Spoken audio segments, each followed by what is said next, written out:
हम मोदी जी को, हम मोदी जी को लाने वाले हैं, अच्छे दिन आने वाले हैं। 2014 में टीवी से लेकर सोशल मीडिया तक यही गूंज थी और उस साल लोकसभा चुनाव का सबसे बड़ा मुद्दा था विकास। वैसे मेरा नाम भी विकास है, लेकिन मैं वो वाला विकास नहीं हूँ जिसकी बात 7 साल पहले मोदी जी ने की थी। मुद्दे पर आते हैं।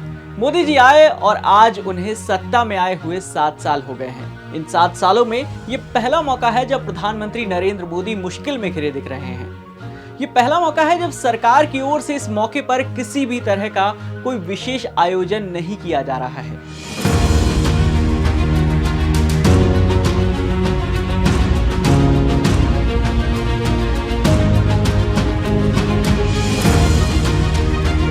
हम नजर डालते हैं इन 7 सालों में मोदी सरकार के लिए उन 7 फैसलों पर, जिन्होंने न सिर्फ सुर्खियां बटोरी बल्कि हर भारतीय की जिंदगी और सोच भी बदली। अच्छे के लिए या बुरे के लिए, ये आपका फैसला है। रात्रि को 12 बजे से वर्तमान में जारी 500 रुपए और 1000 रुपए के करेंसी नोट लीगल टेंडर नहीं रहेंगे, यानी ये मुद्राएं कानूनन अमान्य होगी। 8 नवंबर 2016, उस रात मोदी जी को जिसने भी सुना, उस रात वो व्यक्ति सो नहीं पाया। एक ही झटके में 85% करेंसी कागज में बदल गई। बैंकों के बाहर पुराने 500 और 1000 रुपए के नोट तय तारीख से पहले जमा कराने वालों की कतारें लग गई। फिर सरकार ने 500 और 2000 के नए नोट जारी किए और इन्हें पाने के लिए पूरा देश एटीएम की लाइन में लग गया। ये सारी कवायद की गई काले धन को निकालने के लिए। लेकिन 21 महीने बाद जब रिजर्व बैंक की रिपोर्ट आई तो पता चला कि सिर्फ 10,000 करोड़ रुपए ही मिसिंग पाए गए हैं। यानी काला धन है कि नहीं, ये भी नहीं पता।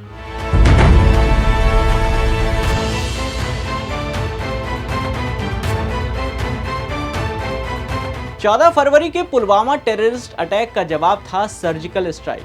26 फरवरी 2019, आजादी के बाद पहली बार बिना युद्ध की स्थिति के भारत ने दुश्मन की सीमा में घुसकर उसे सबक सिखाया। इससे भारत की आतंकवाद के खिलाफ लड़ने को लेकर छवि जो है वो और मजबूत हो गई। पूरे देश में महसूस किया गया कि भारत अपने दुश्मनों को कहीं भी जाकर खत्म कर सकता है और इसका सीधा फायदा दिखा कुछ दिन बाद हुए लोकसभा चुनाव में। मोदी सरकार फिर से सत्ता में लौटी। 1 जुलाई 2017 से जीएसटी कानून लागू हुआ। तब तक हर राज्य अपने अलग अलग टैक्स वसूलता था। इसके बाद सिर्फ जीएसटी वसूला जाता है। आधा टैक्स केंद्र सरकार को जाता है और आधा राज्यों को। वसूली का काम केंद्र सरकार करती है, बाद में राज्यों को पैसे लौटाती है। अटल बिहारी वाजपेयी की सरकार ने साल 2000 में सबसे पहले पूरे देश में एक टैक्स लागू करने का फैसला लिया। विधेयक बनाने के लिए कमेटी भी बनाई। मार्च 2011 में मनमोहन सिंह की सरकार ने जीएसटी लागू करने के लिए जरूरी संविधान संशोधन विधेयक लोकसभा में पेश किया, पर राज्यों के विरोध की वजह से वो अटक गया। फिर साल 2014 में नरेंद्र मोदी की सरकार आई और कई बदलावों के साथ संविधान संशोधन विधेयक लेकर आई। कई स्तरों पर विरोध और बदलाव के बाद अगस्त 2016 में यह विधेयक संसद ने पास किया। 12 अप्रैल 2017 को इसे राष्ट्रपति की सहमति मिली और अब पूरे देश में हर सामान पर एक सा टैक्स लगता है। शुरुआत में इंडस्ट्री को कुछ दिक्कतों का सामना करना पड़ा, अब धीरे धीरे स्थिति में सुधार आ रहा है। एक कानून जिससे सरकार ने मुस्लिम महिलाओं का समर्थन जीता। 3 बार तलाक कहकर संबंध खत्म करने की प्रथा को गैर कानूनी बताया गया। 3 तलाक के खिलाफ कानून से ऐसा करने वालों के लिए 3 साल की सजा तय हुई। मुस्लिम महिलाओं के लिए गुजारा भत्ता, मुआवजे की व्यवस्था भी की गई। लेकिन कानून में प्रावधान है कि विवाहित महिला को खुद शिकायत करनी होगी। कई ऐसे मामले भी सामने आए हैं जहां अनपढ़ महिलाएं पति या ससुराल के दबाव में आकर शिकायत नहीं कर पाती हैं।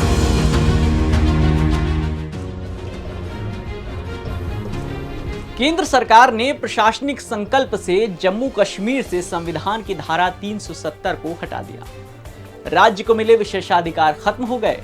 जम्मू कश्मीर को 2 केंद्र शासित प्रदेशों में बांट दिया गया, जम्मू कश्मीर और लद्दाख। जम्मू कश्मीर औपचारिक तौर पर भारत का हिस्सा बन गया। भारत के सभी कानून जम्मू कश्मीर और लद्दाख में लागू हुए। मनरेगा हो, शिक्षा के अधिकार हो, जो भी ऐसे कानून थे वो भी वहां लागू किए गए।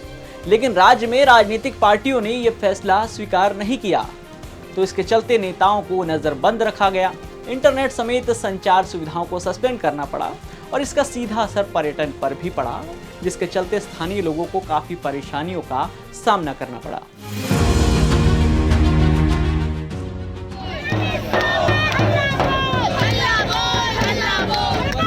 कोरोना से ठीक पहले लगभग साल भर पूरे देश में एक ही मुद्दा छाया हुआ था, कहीं नारे, कहीं अंगारे तो कहीं आंसू थे। नागरिकता संशोधन अधिनियम यानी सीए, ऐसा कानून जिसमें बांग्लादेश, पाकिस्तान और अफगानिस्तान से आए गैर मुस्लिम प्रवासियों को अपनी नागरिकता का प्रमाण देना था, जिसके बाद ही उन्हें देश का नागरिक माना जाएगा। इस बिल का विरोध करने वालों का कहना है कि इसमें खास तौर पर मुस्लिम समुदाय को निशाना बनाया गया है। ये संविधान के अनुच्छेद 14 का भी उल्लंघन करता है, जो समानता के अधिकार की बात करता है। हालांकि नागरिकता संशोधन बिल के बाद गैर भारतीय 11 साल की जगह 6 साल में ही नागरिकता हासिल कर सकते हैं। लोकसभा, राज्यसभा में पारित होने के बाद राष्ट्रपति के हस्ताक्षर से इसे 10 जनवरी 2020 से लागू कर दिया गया, लेकिन सरकार अब तक इसके नियम नहीं बना पाई है। सांसदों की कमेटी को 9 जुलाई 2021 तक इन नियमों को फाइनल करना है। पिछले साल 1 अप्रैल को सरकार ने 6 बैंकों का अस्तित्व खत्म कर दिया। कहा गया कि इससे बैंकों को बढ़ते एनपीए से राहत मिलेगी और यूजर्स को बेहतर बैंकिंग सुविधाएं मिलेंगी। सरकार ने 10 सरकारी बैंकों का विलय करके उससे 4 बड़े बैंक बनाने का ऐलान किया। ओरिएंटल बैंक ऑफ कॉमर्स और यूनाइटेड बैंक का पंजाब नेशनल बैंक में विलय कर दिया गया। सिंडिकेट बैंक को केनरा बैंक और इलाहाबाद बैंक को इंडियन बैंक में मिलाया गया।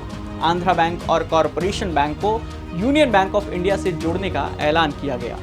इसके साथ आईडीबीआई बैंक के प्राइवेटाइजेशन को भी सरकार ने मंजूरी दी। इससे बैंकों की लागत कम हुई और अब ग्राहकों को बेहतर सुविधाएं मिल रही हैं। तो ये थे मोदी सरकार के वो 7 फैसले। अब यह आपको तय करना है कि आप किस फैसले से कितना प्रभावित हुए। तो ये थे मोदी सरकार के वो 7 फैसले। अब ये आप तय कीजिए कि आपको किस फैसले ने कितना प्रभावित किया। और इस तरह की खबरों और वीडियो से जुड़े रहने के लिए जुड़े रहिए दैनिक भास्कर ऐप के साथ। शेयर और डाउनलोड करें दैनिक भास्कर ऐप।